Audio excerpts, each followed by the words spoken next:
Ma'am, you need to calm down, the nurse said, not even looking up from her clipboard. Dr. Michelle Grant clutched her abdomen, doubled over in the emergency room hallway. Sweat dripped down her temples. The fluorescent lights burned her eyes. I'm telling you, something's wrong, she gasped. The pain, it's not normal. The nurse sighed, checked her watch. We'll get to you when we can. There are real emergencies ahead of you. Real emergencies. Those two words hung in the air like poison. Michelle's legs buckled. She caught herself against the wall, fingers leaving sweat marks on the paint. Please, she whispered. But the nurse had already walked away. If you think this moment is shocking, wait until you hear what happened next and how she made them all remember her name. Hit subscribe right now so you don't miss the ending of this story. Before that night, Dr. Michelle Grant believed in the system. She'd spent 12 years becoming a physician, 12 years of sleepless nights, student loans that still kept her up at night, and patients who looked at her with hope in their eyes. She was the daughter of a custodian and a bus driver, the first doctor in her family, the one who'd made it out. Her mother used to say, "Baby, you wear that white coat with pride, you earned every thread." And Michelle did, she wore it like armor. She believed that hospitals were safe places, that when you walked through those doors in pain, someone would listen. That belief was about to be shattered. Because on this night, Michelle wasn't wearing her white coat. She was just another black woman in sweatpants and a hoodie, clutching her stomach in an ER waiting room. And nobody saw the doctor. They only saw what they wanted to see. 3 hours. Michelle had been waiting for 3 hours. She watched as others came in after her, a teenager with a sprained ankle, an older white man with chest discomfort, a young woman with the flu. All of them were called back before her. "Excuse me," Michelle said, approaching the desk again, her voice cracked. "I've been here since 8, it's almost 11 now, the pain is getting worse." The receptionist didn't even stop typing. "Like I said, we're very busy tonight, you'll be called. I need you to understand." "Ma'am," the receptionist finally looked up, eyes cold. "If you keep interrupting, we'll have to ask you to leave. There are people here with serious conditions." Michelle felt something break inside her chest, not physical, deeper than that. "I am serious," she said louder now. "I'm a doctor, I know my body, something is very wrong." "Everyone thinks they're a doctor these days," a voice said behind her. Michelle turned, a security guard stood there, hand resting on his belt, warning in his eyes. She wanted to scream, to show them her medical license, to make them understand. But the room was spinning now. The pain had spread from her abdomen to her back, sharp and relentless. An elderly black woman in the corner caught her eye, shook her head slowly, sadly, like she'd seen this before, like she knew how this story went. "Maybe you should just go home and sleep it off," the receptionist said, already looking past Michelle to the next person in line. "If this part has you angry right now, hit the like button. Let us know you're watching and you want to hear how this ends, because what happens next will leave you speechless." Michelle steadied herself against the counter, took a breath, made a decision. "Fine," she said quietly, "I'll go." But she didn't go home. She drove herself to another hospital across town, barely made it through the doors before she collapsed. Emergency surgery. Ruptured ectopic pregnancy, internal bleeding, another hour and she would have died. The surgeon who saved her life looked at her chart in disbelief. "You were turned away, you told them you were in pain." Michelle nodded, tears finally falling. "This should never have happened," the surgeon said, anger flashing in her eyes. "This should never happen to anyone." Michelle lay there in the recovery room, staring at the ceiling. The morphine made everything soft around the edges, but one thing was crystal clear. She'd almost died because nobody believed her. Because she didn't look like someone worth saving. But here's what they didn't know. Dr. Michelle Grant wasn't just a physician, she wasn't just a survivor. She was about to become something else entirely. 3 years later, the automatic doors of St. Mary's Hospital slid open. Dr. Michelle Grant stepped through them wearing a tailored navy suit. Her heels clicked against the tile floor. Her briefcase was leather, expensive, carried like a weapon. But it was the badge clipped to her belt that made people stare. Director of Patient Safety and Equity. State Health Department. She wasn't here for treatment this time. She was here to investigate. Can I help you? The receptionist asked, the same one from that night. Older now, tired, she didn't recognize Michelle, not yet. I'm here to see Administrator Patricia Gaines, Michelle said, her voice steady, professional. She's expecting me. The receptionist's eyes flickered to the badge. Her face went pale. Of course, right this way. Michelle followed her down the hallway, the same hallway where she'd collapsed 3 years ago. Every step felt like walking through a memory that still bled. The administrator's office was all glass and leather. Patricia Gaines stood when Michelle entered, mid-50s, white hair, wearing concern like a costume. Dr. Grant, thank you for coming. Please sit. Her smile was tight, practiced. I understand you're here about the complaint. Michelle didn't sit. Complaints, she corrected. Plural, 47 filed in the last 2 years, all from Black and brown patients, all describing the same pattern of neglect, dismissal, and delayed care. Patricia's smile flickered. I'm sure there's been some misunderstanding. There's no misunderstanding. Michelle placed a folder on the desk, thick, heavy with documentation. I'm here to conduct a full investigation under state authority. Your ER staff, triage protocols, patient wait times by demographic, and all incident reports from the past 5 years. That's quite extensive. It needs to be. Michelle's eyes were steel. Because 3 years ago I was one of those complaints, except I never got to file mine. I almost died before I could.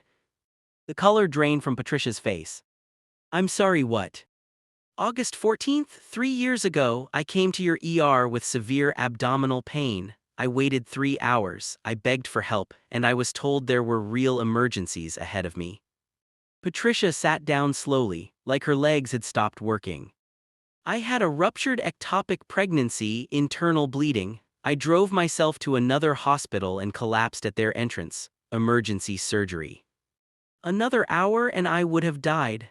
Michelle's voice didn't shake. She'd practiced this, lived it. Your staff almost killed me because they didn't believe I was worth their time. Silence filled the room like smoke.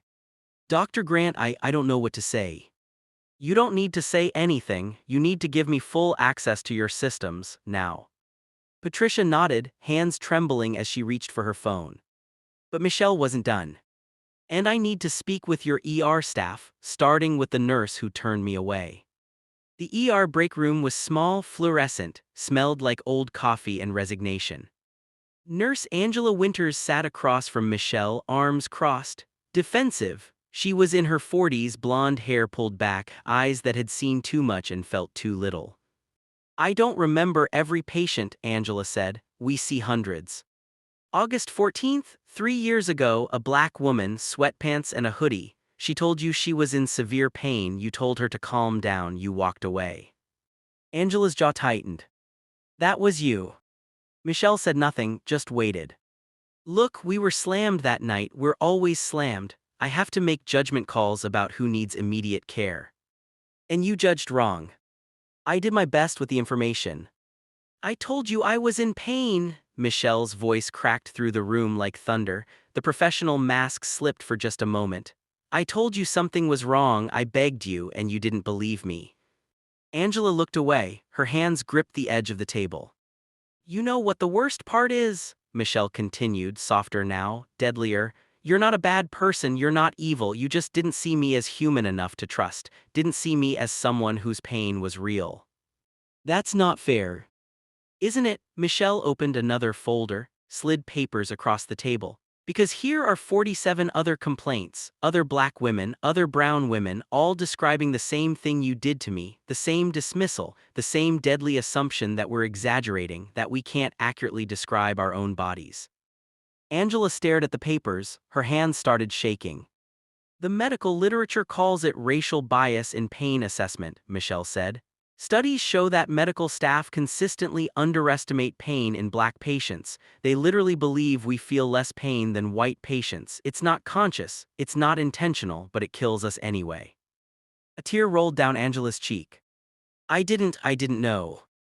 That's the problem, you didn't know, none of you knew, or maybe you didn't want to, Michelle stood. But you're going to learn, all of you. She walked to the door then paused.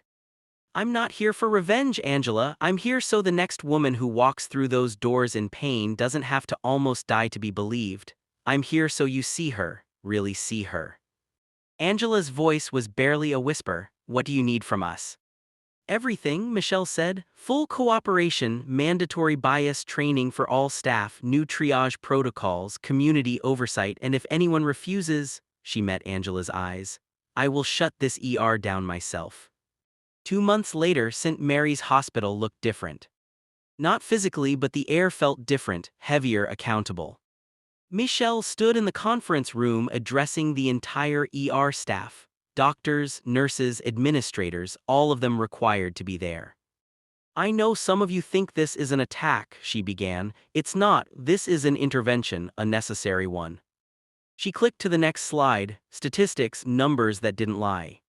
Black women are 3 to 4 times more likely to die from pregnancy-related complications than white women, not because of genetics, not because of health, because of how they're treated in hospitals like this one. Faces shifted uncomfortably. Latino patients wait an average of 30% longer for pain medication. Studies show that medical students believe Black people have thicker skin or less sensitive nerve endings. It's 2025 and we're still operating on myths from slavery-era medical texts. She paused, let it sink in. But here's what's going to change. Starting now, every patient gets a pain assessment within 15 minutes of arrival. No exceptions. Triage protocols will be audited quarterly by an independent reviewer, and every single person in this room will complete implicit bias training not once but annually. A doctor in the back raised his hand, older, gray hair, skeptical eyes. Dr. Grant, with all respect, we're already overwhelmed. We don't have time. You don't have time, Michelle's voice cut like glass. Tell that to the families of the patients who died because you were too overwhelmed to see them. The room went silent. This isn't optional, this isn't a suggestion, this is a mandate from the state health department, and if this hospital doesn't comply, you'll lose your accreditation, your funding, your ability to operate. She clicked to the final slide. A photograph of herself from 3 years ago, the intake photo from the other hospital after her emergency surgery, pale, weak, barely alive. This is why I'm here, she said quietly, because I survived, but not everyone does. 6 months later, Michelle walked through St. Mary's ER again, but this time she was observing. A young Black woman sat in the waiting area, hand pressed to her side, worried, in pain. Michelle watched as the nurse approached her within 10 minutes. Hi, I'm Sarah, can you tell me about your pain on a scale of 1 to 10? The young woman hesitated, maybe, a 7, I don't know, I don't want to bother. You're not a bother, Sarah said firmly. Pain is pain, let me get you back to triage right now. Michelle felt something release in her chest, something she'd been holding for 3 years. It wasn't perfect, it wouldn't fix everything overnight, but it was a start. Angela appeared beside her, the same nurse from that night. She looked different now, lighter, like she'd put down something heavy. She'll be okay, Angela said quietly. We're monitoring her closely. Michelle nodded. I wanted to thank you, Angela continued, for not destroying me, for giving me a chance to do better. I didn't do it for you, Michelle said honestly. I did it for her and everyone who'll come after her. Angela nodded, understood. But, Michelle added, her voice softening just slightly, I'm glad you learned. That's what this was always about, not punishment, change. She turned to leave, then stopped. Angela, the next time someone tells you they're in pain, believe them, even if you don't understand it, even if it doesn't make sense, believe them. I will, Angela said, I promise. Michelle walked out through those same automatic doors. The sun was setting. The sky was orange and purple and full of possibility. She thought about her mother. About that white coat she'd worn with pride. About all the years spent believing the system would protect her. The system hadn't protected her. But she'd changed the system anyway. Her phone buzzed, another hospital, another complaint, another investigation. She smiled. Because Dr. Michelle Grant wasn't finished. She'd almost died being ignored. Now she made damn sure everyone was heard. What would you have done in Michelle's position? Would you have fought back or walked away? Drop your honest thoughts in the comments below.